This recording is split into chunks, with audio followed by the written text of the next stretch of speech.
Welcome to WO50 Podcast, where women over 50 embody wisdom and wellness. Yes, we do. My name is Corrine, and I'm here with my BFF of many years, Eddi Kenny. And today our topic was bones and groans.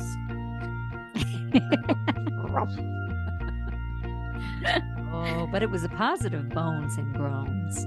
Yeah. We just talked about how we can get a little more bones that we're groaning about as we get older, and how to sort of be real with it, be honest with it, and not be overly dramatic about it, and how to look after ourselves. Yeah. Mm-hmm. Yeah, kind of the emotional support around it. Yeah. And just little tidbits of how to deal with it. Yeah. I think it was, and I love the title. Thanks for coming up with the title, Ed. Yeah, that was fun. We hope you enjoy the topic today, bones and groans. Hello, Ed. Hello, Ken. How are you? I'm good. You just got back from vacation. I did. Really nice, sunny, beautiful days. Lots of beach. Lots of beach, beautiful sandy beach out here. Lovely place called Lumsden and Eastport and Trinity, and a lovely little place called Champneys West. Yeah, spelled almost exactly the same. It has an EY though at the end, right? That's right. Yeah. Beautiful little place. And we stayed at an Airbnb there, and it was just lovely. Yeah. Yeah, and you didn't have any Wi-Fi or cell service, or you were really unplugged? We were unplugged. Out in Lumsden, we were off the grid, solar panels, and we toted our own water, and it was kind of like glorified camping, but it was comfortable, and it really makes you look at how you consume and how you take things for granted. Yeah. And when you use water sparingly, and then when you get to it and you turn it on and it's hot, wow. Yeah, because at one point you told me the place you were staying in, you had to bring in your own water. What exactly did that mean? Like you were at a cabin that had no running water? Yes. So it's capable of having running water, but it wasn't set up and turned on, but it collects the water. So it has collects the rainwater and it filters it, and then it comes through. But your shower is like 30 seconds if you get one. But this wasn't set up when we were there. So we had to bring in, water and boil it to drink and boil it to wash, and, just like, 1800s. No, it wasn't that bad. No TV. Yeah. No Wi-Fi to watch Netflix. Nope, not even one bar on your phone you could call, but you have to get in the right spot. But, to hold the phone up in the air and go, oh, here it is. No, there it is. To me, that's one step above camping. Yep. But, the beds are in there and it's comfortable, and there's a little stove and you can cook, which we did. Yeah. And we had fresh fish out of the water and fresh vegetables around, the neighborhood, and there was berries, and it was just lovely. And the moon, like it was almost like a 360 where you're on the peninsula and you could hear the ocean, like the windows are open, the air is fresh, it's clean, the waves are rolling. There was 2 humpbacks were blowing out in the harbor, and you could hear it, and it was just magical. The moon was incredible. It lit up the whole sky, and the stars. It was a blue moon. And it was a blue moon this month or in August. Yeah. So absolutely amazing. And the stars just look like they're, right on top of your head. So, it's a really good experience because there's no light pollution, and you're just really respectful of everything. The toilet is composting. I mean, you gotta, put the stuff in it and put it back into the earth, and you literally have to deal with your own shit. It reminds me a little bit when I used to go to India when I was younger, when I first started going to India, and I'd have to wash my own clothes by hand in a bucket, and also heat up the water in the bucket. We used to have these elements to take a sponge bath because there was just cold showers. I still a lot of times I have a cold shower in India, but to get any warm water, they used to have these heating elements that were this big that you'd put in a bucket to heat up the water because there is the only way to heat up the water. So it reminds me a little bit of that, which I liked that perspective. I'm not a big camper. Well, I'm not a camper at all. I don't like camping in any way, shape, or form, but I like India, which is kind of almost the same thing. And it really makes you more mindful and appreciative. Like I still, because of spending so much time in India, every time I turn on the water, I feel grateful, even though I have a filter on my water. We could drink the water pretty much out of the tap, really anywhere in America, North America, and probably in Europe as well, right? Where you literally cannot drink the water out of the tap in India, although some people do, but there's so many things that we have. Mm-hmm. Yes. And as we get older, we like our comforts and, I remember going camping back 5 or 6 years ago, and we set up a tent and laid on the ground, and my bones, I was like, I am so cold. I was so cold. The temp dropped suddenly, and all I could say was my rod was cold, and I meant my spine. And it was telling the story was amazing. And I think that's the last time I slept on the ground. Yes. Yeah. So that's it. We have bones and groans. Yes, that's a good intro for our talk today, bones and groans. And I certainly, have some bones and groans the past, 5 weeks now since I fell. And I'm going to finally go get an x-ray tomorrow because I still cannot straighten my right arm. So, wow. So I'll find out, but and then my left hand, she's going to get my left hand x-rayed too. Cause I think I might've broken a bone in here.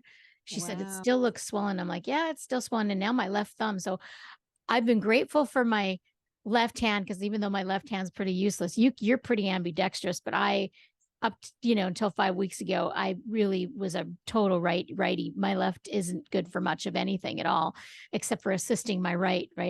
And then so when I hurt my right arm so bad, I had to use my left for everything. Well, now my left thumb is starting to get sore. So now I get pains when I open things with my left hand. And I'm like, really, universe? It's like both hands now, like the universe is slowing me down. And I think, you know what? We got to just become aware of it, just awareness around it. And we can't get upset at ourselves for these things. What do you think? It's like the pain is always that volume on the body. It's like a sound measurement, it's on a scale of 1 to 10, what's your pain today? I hear that a lot from people, and because it's not always on 11, it's 10, no, it's 11. It's going to, as we get older, it's going to kind of have a sliding scale to it. Some days are going to feel great. Look, you fell. You've never had issues in your tissues like that, right? No. Yeah. Well, I broke my foot in India years ago. Yeah. But I was able to have a cast. Yeah. And your body heals differently in your 30s, 40s, and 50s and 60s. So we have to be a little more gentler with ourselves too, with the injuries, and not be hard on ourselves and saying negative things to our bodies.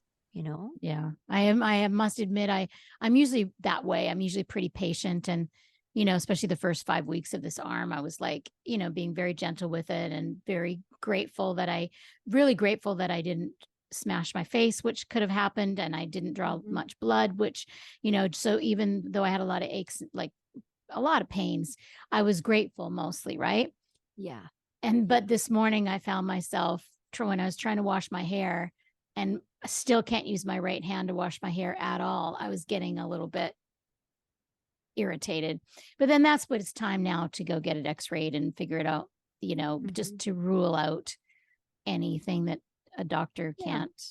Yeah. Rule out some things like that. There's not, any bones broken or major issues that have to be dealt with, that you're not missing anything. That's so important to follow up when something doesn't heal in natural progression. Because our bodies are either regenerating or degenerating. And as we get older, they start degenerating. And this is why we get the degenerative things. You hear a lot. I see it a lot this week in my office. People are, I'm in my 60s, just got diagnosed degenerative disc, And I'm like, yeah, it's spinal, and they're in pain and can't move. I can't exercise. I'm like, well, let's find something you can do. Maybe some gentle yoga, maybe some walking, or even when there's a painful day, just really rest. And even when you have a day where there's no pain, even rest then. You don't have to get all the laundry done because you feel so good, you know? So it's listening to your body and yeah, feeling into it.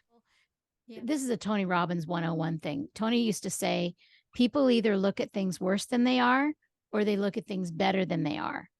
And what we're saying is to look at things exactly as they are and to respond accordingly, right? So I tend to look at things better than they are. And that's why I still haven't had an x-ray after 5 weeks. Um, because I accept, and that's what I try to help coach people with, because I know pain is difficult, both emotional pain and physical pain is challenging. And I don't want to discount that, but there's also an attitude that you can have I think that's what you were alluding to in your office a little bit, and helping with people, because if they can't do what they're normally do, then they're like, they shut themselves off. Well, I can't do that. And you're helping to give suggestions, because I haven't been able to do my morning 5 rights yoga that I've been doing every day for 4.5 years. I definitely haven't been able to do that.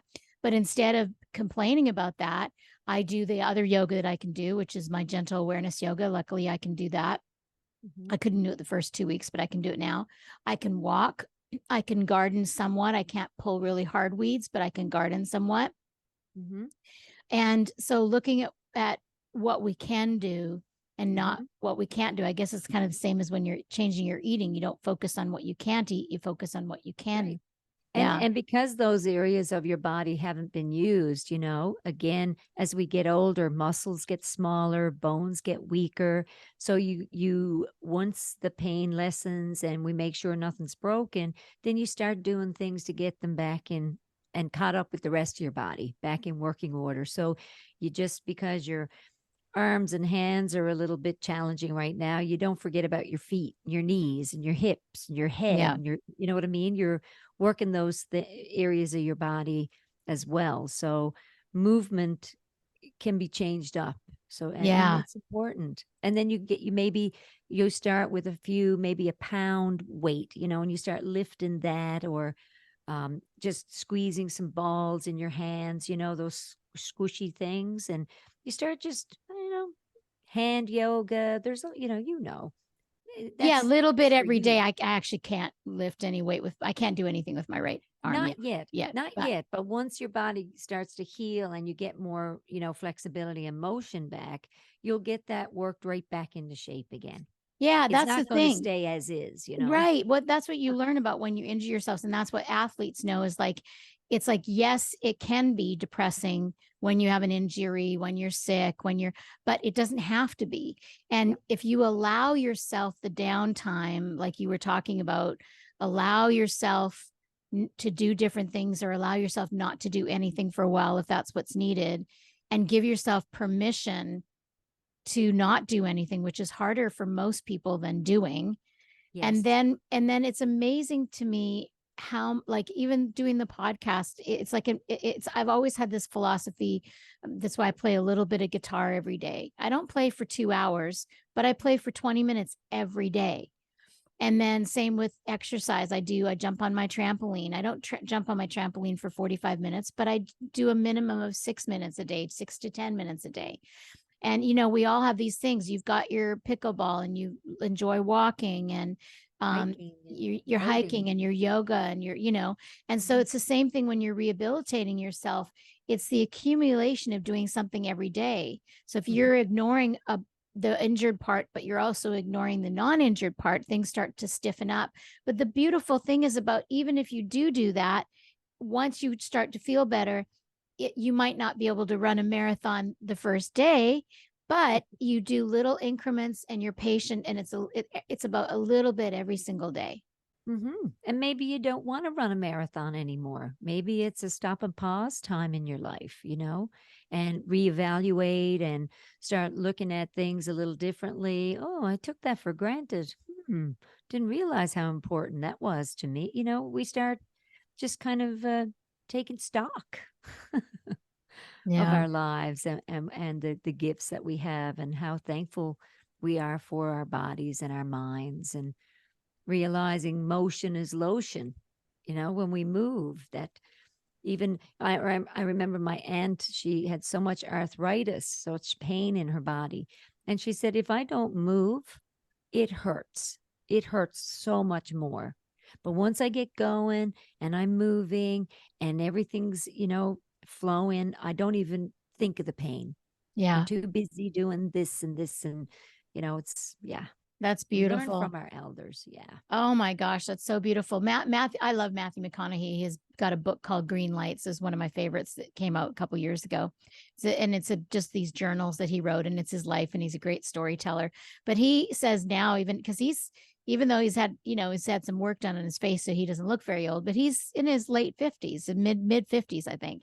And Yeah. so people will ask him, and he's done a lot of physical stuff his whole life. So he's got to have some aches and pains. And they're like, how is it getting up out of bed in the morning? And he's like, getting up out of bed in the morning is not as easy as it used to be. And I just talk to myself and I'm like, okay, McConaughey, just be patient, just give yourself some time. And after I've been up for a while and have some coffee and, it takes time. And I find that too. It's like, that's what I use my meditation for, is when I wake up in the morning, even if I've had a good night's sleep, I kind of feel like crap. Somebody asked me the other day, they said, do you feel good in the morning? I'm like, not really. But after I meditate for an hour, I feel amazing. So when Mm-hmm. I get up to use the bathroom at whatever, 7 a.m. or 7:30 a.m., and I'm like, oh my gosh, I'm just so tired still. Not sleepy, but my Yeah. body's a little achy and just, and then I sit and meditate for an hour and then I'm just like, oh, it's a good day Yeah. now. Do Yeah. you do That that at works. all? Well, when I'm um waking up in the morning, I actually am very thankful. I don't have aches and pains right now. But when I do a lot of physical work, like we painted the outside of our house, 2 weeks ago. And my husband's cutting on, and this is a whole house. This is like the outside where you hire painters to do it. We're like, no, we can do it. And he's cutting, we'll just take our time. Well, once you get painting, it's hard to stop because you're loving the color and you're like, well, let's keep going. And we did. So I'm rolling and, he's 6'4" and I'm not. I'm 5'6", turn the numbers the other way. And he's up on the ladder. We're taking care so no one falls. And I'm rolling and I'm stretching and I'm on my tippy toes to get to the next layer. And no problem. No problem. Next day I get up. I was like, oh, did you ever feel like your ribs have collapsed? Yeah, that's what it felt like. I'm like, oh my God, I think I might have overdone it. You think? You think? That's not my job. I don't go around painting houses. So I'm using parts of my body, but it didn't take much time for it to snap, back and a few days. And I was drinking my, anti-inflammatory shakes, putting my turmeric in and my ginger and loading up on my protein and making sure my nutrients were there. So no, I didn't take my body for granted that day. Yeah, for sure. But we're going to use them differently. And as we get older, we're going to feel places that we're overusing. Like even my mom, I saw her yesterday and I've lectured her about complaining because if she gets somebody that listens, she orders a big story, and she's got 9 lives. And yesterday I go in to check her feet because, she's diabetic. And I was like, how are your feet doing, Mom? She goes, oh, well, they're good. And they're purple. And, I'm like, how are they doing today? She goes, they're great. They're getting me from the kitchen to the living room. So she So didn't complain. cute. She She wasn't never said, complaining. You have to no. explain. I want to hear a little more about why your mom has 9 lives. Oh, well, my goodness, she has had so many health issues over the years, starting, when my little brother was born, she was in her early 40s. That was the last sibling born. And Number then she, 6, number 5, number and 5. then she had, a heart attack. She's had stroke. She's had stints. I mean, mom is just amazing. And medicine's done her very well because she has an amazing team of docs around her. But what really keeps her going is her community connection. She has so much love from her nieces and nephews and her relatives and her kids and And grandkids. grandkids and great grandkids that, I mean, it's on and on. Her friends, it's amazing. And she Yeah. lives in the basement of your brother and your sister-in-law and their two little ones. Yeah, they bought the house that she lived in when she had, apartment down underneath the house and she rented that out. And now that, when my younger brother and his wife, my lovely sister-in-law, they took it over and they're so amazing. They're all very blessed to have each other because the kids come down and, it's just lovely to have the elders and the youth and sharing stories and yeah, it's wonderful. Yeah, it's so great to hear. I love that. And your mom is going to be 89 or 90. Yeah, 89. Yeah. Yeah, she's Mhm. just incredible. She does have 9 lives and she's So such a little smart. sweetheart. Yeah. Yeah. And she, that reminds me of I think I told you about the new series on Netflix. I'm not sure if it's in Canada yet, but it's based on that book that you read called the Blue. It's the Netflix Blue series is called zones. the Blue Zones, and it's based on the book The Blue Zones, but the Netflix series is called Centarians. Yes. Because centarians know the people that live to 100. So he studies 4 or 5 places around the world where people not only live in the hundreds, there's a big population, but they're healthy. There is no diabetes, there's no heart disease, there's no um, dementia. And No. and so he shows you, there's I think 4 different episodes, and he makes a graph of what each one of them has in common. And actually, probably the biggest thing they have in common is just exactly what you said, is the community, because then around community there's cooking and there's movement, because it's Yes. not necessarily exercise, it's natural movement That's more right. so than actual exercise. Yes. Yes. And it gives them purpose. I was in one of those places. I went to Sardinia, Where all the Italy. hills are, that was a big Yes. part of their, because everything's a steep on a hill is what they said. Yes, and they made their own bread, they grew their vegetables, they didn't eat junk food and processed foods, like, they ate really clean. Yeah, but they eat a ton of potatoes and flour Yes, I in know. Sardinia. Yeah, but a lot of them, they mill They do. their own flour, And yes, they make their own bread, so they're using their muscles and stuff. And but they're so walking and they're burning this off all the time, that's the point, but they're not using artificial sweeteners, they're using yeah, honey. honey. Yeah. A lot of them have honey Mhm. nearby. Yeah. So I recommend that series. Have you looked to see if it's in Canada yet? It just No, I came out haven't like looked yet. 3 or 4 days ago, so it's pretty new. Yeah, I can watch it. But There's a it was lot of really truth, well yeah. done. Oh, the book was great, The Blue Zones. And Yeah. there's a place in, I think it's somewhere in Japan Yeah, as well. there's a Japan. There's I think other things in the book that he didn't include in the series, but Mhm. he there was a place in Los Angeles, Seventh Day Adventist, that Okay. because I think he wanted to do something in North America as well, and Mhm. they have a large community of elderly, and they Seventh Day Adventists, they're into God, but it's almost like their health of their body and their eating is also a big part of their religion, like Yeah, it's their just as temple. much. Yeah, Your body's a yeah, temple. yeah. Mhm. Remember I think that restaurant we used to go to in Nashville used to be, I think that was Seventh Day Adventist, wasn't it? Oh, yeah, That country life. Country Life. Yeah, I Mhm. think they were Seventh Day Adventist. I found their cookbook. Yes. Such Yes, a she good was little my cookbook. midwife, Oh, wow. the owner, Heather. Yes.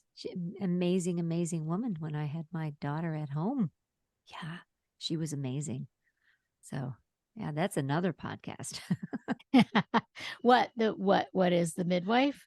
Oh, yeah, midwifery and childbirth and yeah. That's for younger people. I'm not interested in that.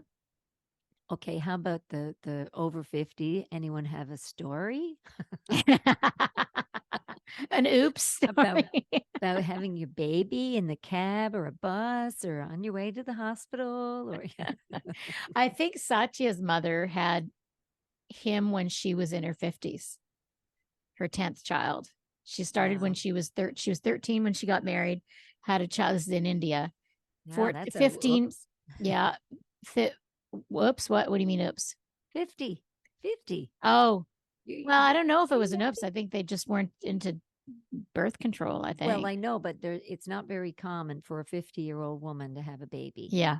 It's Yeah, I not very imagine. common. I mean, the little basket of eggs is pretty nil at this point. And, you know, I always think of the claw, the claw at the circuses, and it goes down to grab the eggs. And Yeah.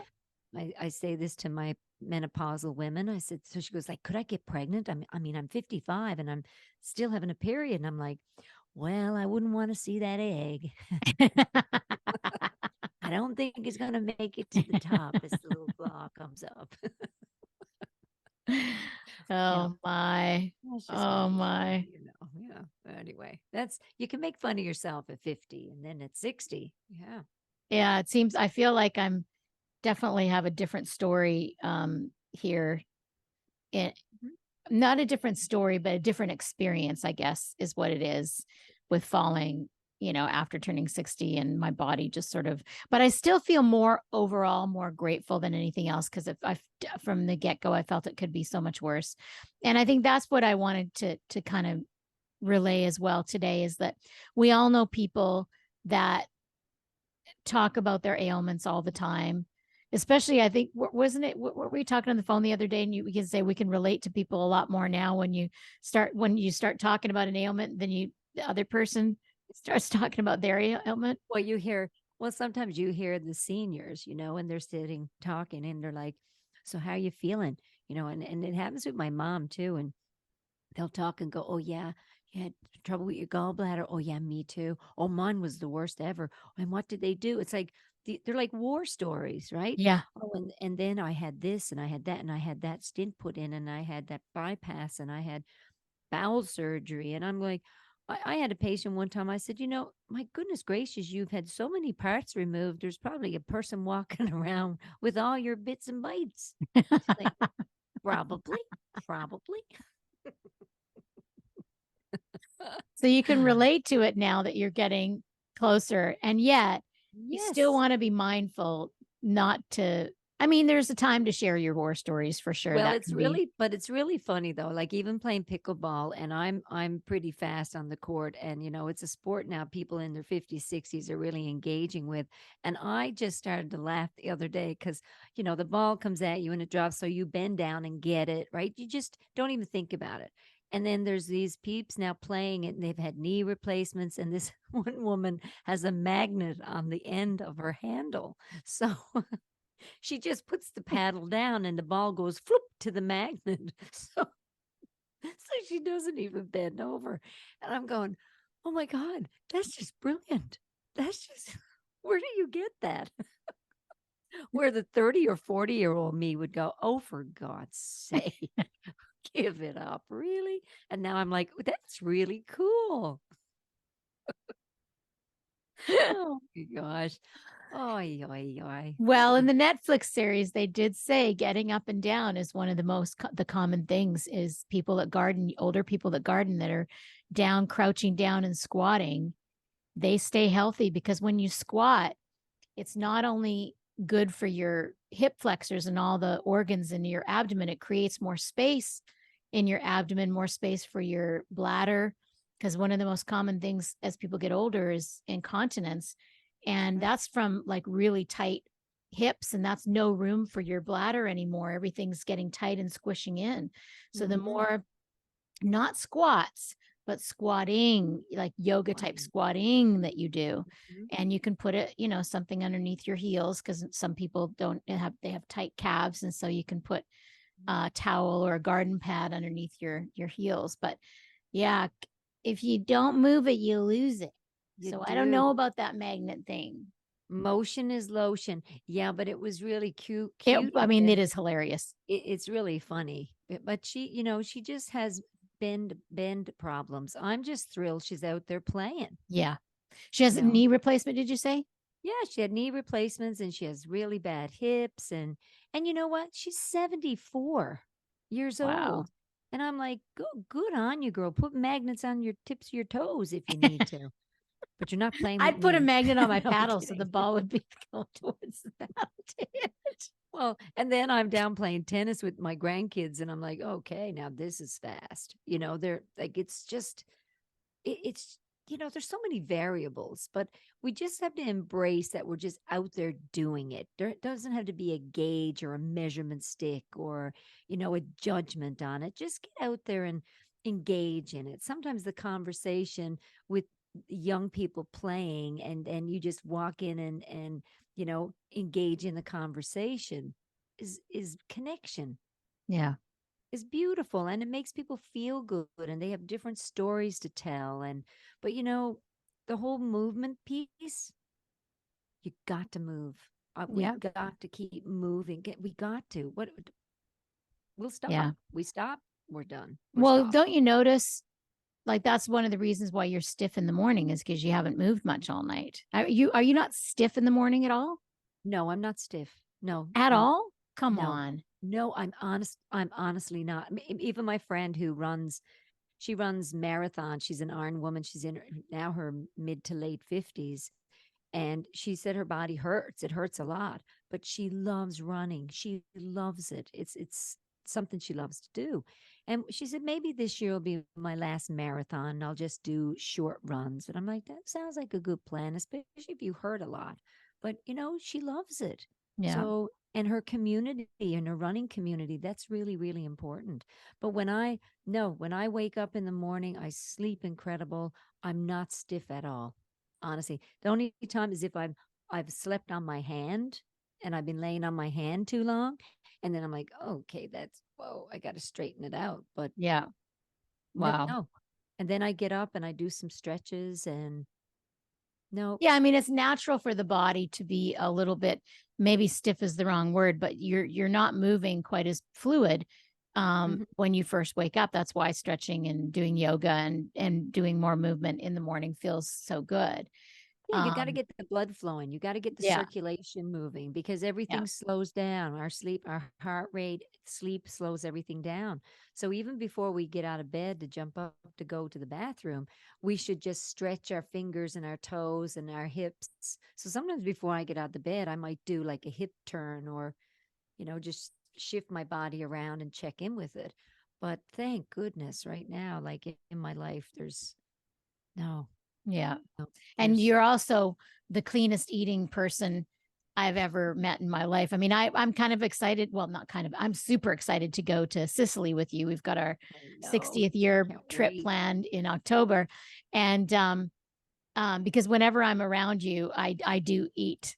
I mean, I eat pretty darn healthy all the time, You do. especially in the last year that you've helped me with the different eating plans that I've had. But it's like it takes it up a whole nother notch when I'm with you.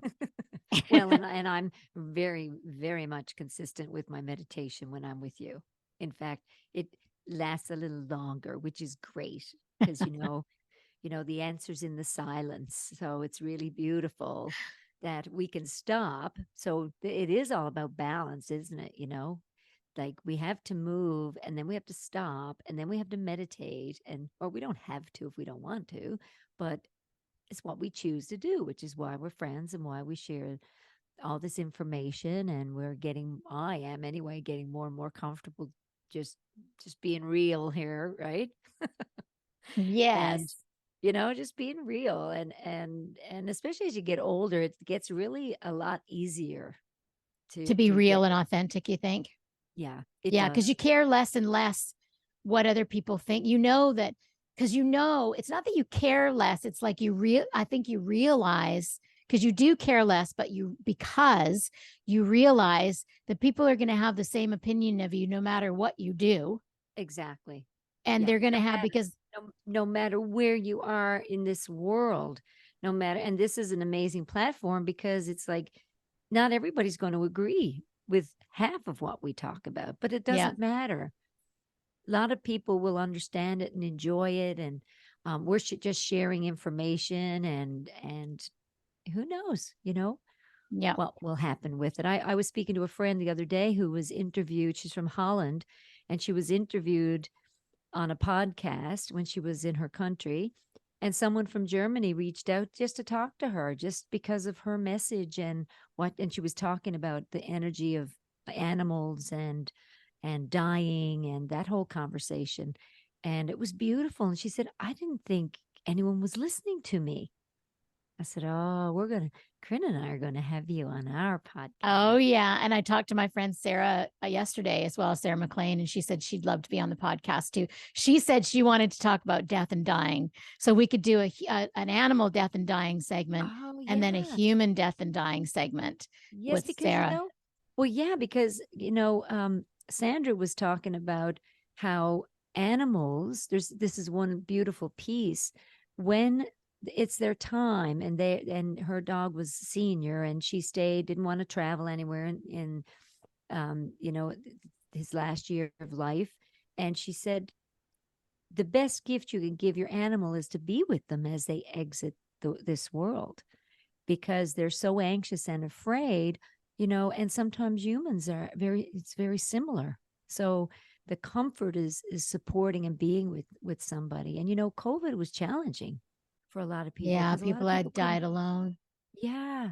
And Yeah, they that was still have to grieve that and mourn that and process all that and find a way through it. yeah.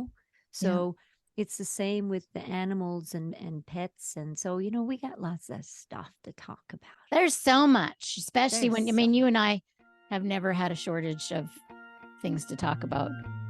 help. Obviously, almost, 40 years of a friendship, over 35, and you can't shut us up. Nope. Nope. I'm very happy.